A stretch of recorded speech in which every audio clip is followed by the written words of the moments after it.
بسم الله الرحمن الرحيم আসসালামু আলাইকুম ওয়া রাহমাতুল্লাহি ওয়া বারাকাতুহু। প্রিয় দিনী ভাই ও বোনেরা, আশা করি আল্লাহ সুবহানাহু ওয়া তাআলার রহমতে আপনারা সকলেই ভালো আছেন।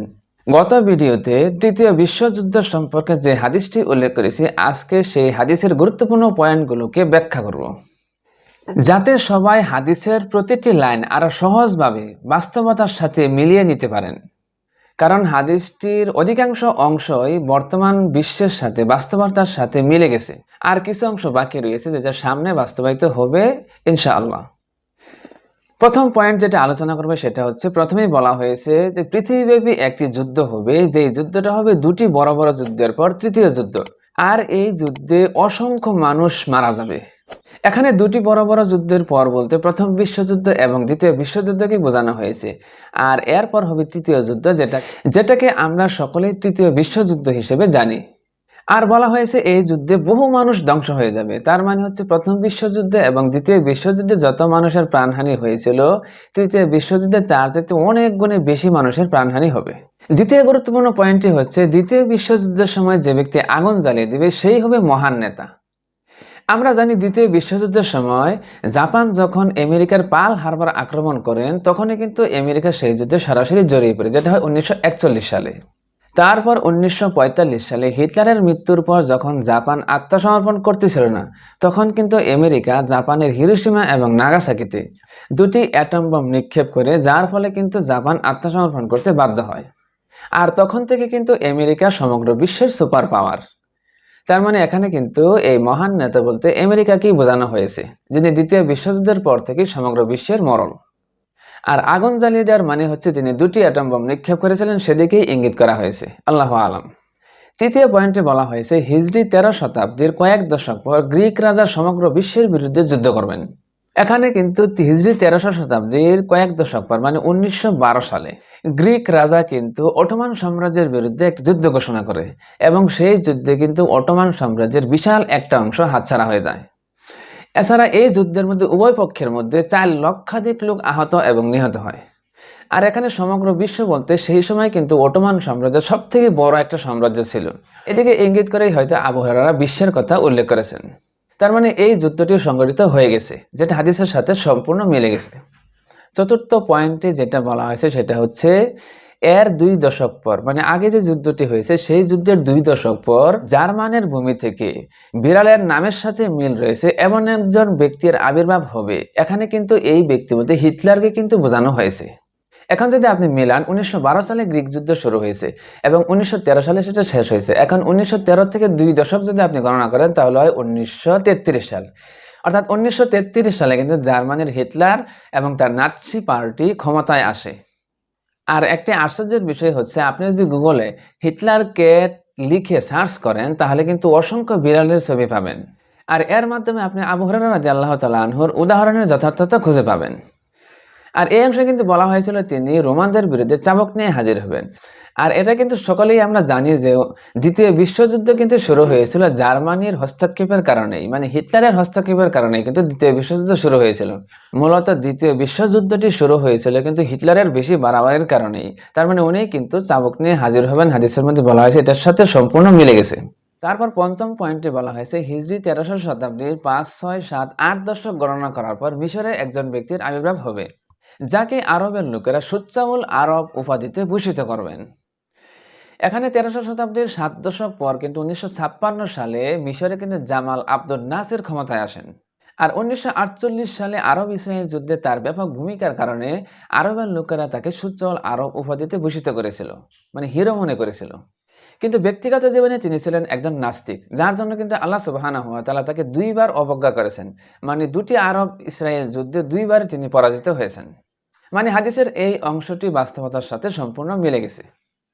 6 নম্বর পয়েন্টে বলা হয়েছে, অতঃপর আল্লাহ সুবহানাহু ওয়া তাআলা সমস্ত ক্ষমতা একজন কালো ব্যক্তির হাতে অর্পণ করবেন। এখানে কিন্তু স্পষ্ট বোঝা যায় তারপর কিন্তু ক্ষমতায় আসেন আনোয়ার সাদাত। আরেকটি আশ্চর্যের বিষয় হচ্ছে, তিনি দেখতে কালো ছিলেন আর তার পিতা ছিলেন মিশরের একজন সুদর্শন ব্যক্তি, যেটা হাদিসের সাথে সম্পূর্ণ মিলে গেছে। তারপর কিন্তু এই অংশে আবার বলা হয়েছে, সেই নেতা বাইতুল মাকদাস যারা ছিনতাই করেছে তাদের সাথে একটি চুক্তি করবেন। এটা স্পষ্ট মিলে গেছে।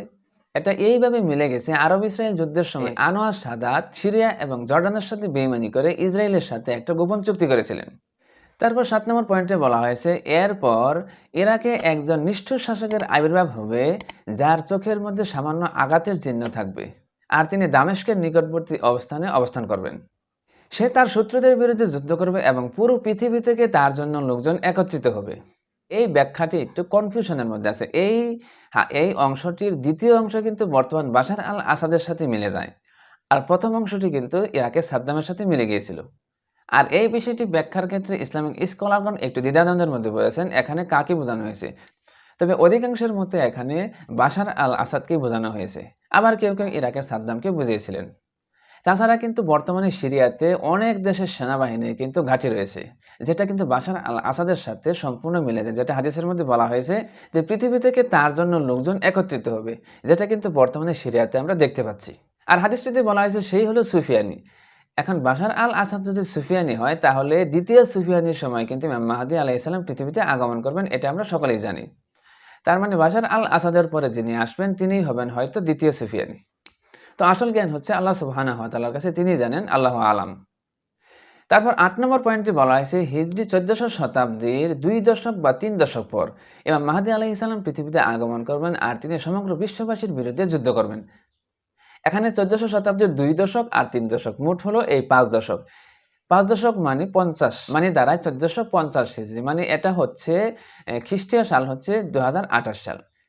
এই 28 সালে কিন্তু ইমাম মাহদী আলাইহিস সালাম পৃথিবীতে আগমন করার কথা। তাছাড়া তিনি যুদ্ধ করবেন ব্যভিচার ও প্রতারণার রানী, যারা পুরো পৃথিবীকে অবিশ্বাসী এবং দ্বিধাবিভক্ত করতে চাইবে। এখানে প্রতারণার রানী বলতে কিন্তু আমেরিকাকে বোঝানো হয়েছে। তার মানে ইমাম মাহদী আলাইহিস সালাম যখন পৃথিবীতে আগমন করবেন তখন আমেরিকার প্রেসিডেন্ট থাকবে একজন নারী। তবে এখানে একটা আশ্চর্যের বিষয় হচ্ছে হাদিসে যে প্রতারণার রানী বলা হয়েছে, এখানে যদি প্রতারণার রানী বলতে আমেরিকার প্রেসিডেন্টকে বোঝানো হয়ে থাকে তাহলে কিন্তু বর্তমানে কমলা হ্যারিস কিন্তু প্রেসিডেন্ট হয়ে যাবেন। আর যদি প্রতারণার রানী বলতে দেশকে বোঝানো হয়ে থাকে তাহলে হয়তো এমনটি নাও হতে পারে, মানে ডোনাল্ড ট্রাম্প পাশ করে ফেলতে পারেন, যেটা আরো অন্যান্য হাদিসের ইঙ্গিত দ্বারা বোঝা যায় এখন ট্রাম্প প্রেসিডেন্ট হবেন। তবে আল্লাহু আলাম। আর এখানে কিন্তু আবার বলা হয়েছে ইহুদিরা তখন পৃথিবীতে ভালো অবস্থানে থাকবেন। তার মানে এটা কিন্তু বর্তমানের সাথে চলতেছে, যেমন বর্তমানে কিন্তু বাইতুল মাকদাস এবং জেরুজালেম ইসরায়েল শাসন করতেছে, যেটা বর্তমানে কিন্তু তারা ভালো অবস্থানে রয়েছে। এটাও কিন্তু হাদিসের সাথে এই অংশ মিলে গেছে। তারপর শেষ পয়েন্ট 9 নম্বর পয়েন্টে কিন্তু বলা হয়েছে তিনি অবিশ্বাসী জাতিকে এক দুর্যোগে নিক্ষেপ করবেন এবং তাদেরকে ধ্বংস করে দেবেন, এবং তাদের আকাশপথ এবং জলপথ স্থলপথ সবগুলোকে আগুন জ্বালিয়ে দেবেন। তাছাড়া অবিশ্বাসী জাতির জন্য আকাশ থেকে ক্ষতিকর বৃষ্টি বর্ষিত হবে, যার ফলে সমস্ত অবিশ্বাসী জাতি কিন্তু ধ্বংস হয়ে যাবে। আর হাদিসটির এই অংশে কিন্তু তৃতীয় বিশ্বযুদ্ধের ভয়ঙ্কর একটা পরিণতির দিকে ইঙ্গিত করা হয়েছে, যেটা তৃতীয় বিশ্বযুদ্ধ শুরু হলেই পৃথিবীবাসী দেখতে পারবে। আর এই তৃতীয় বিশ্বযুদ্ধের মাধ্যমে পৃথিবীর 2/3 মানুষ কিন্তু মারা যাবে।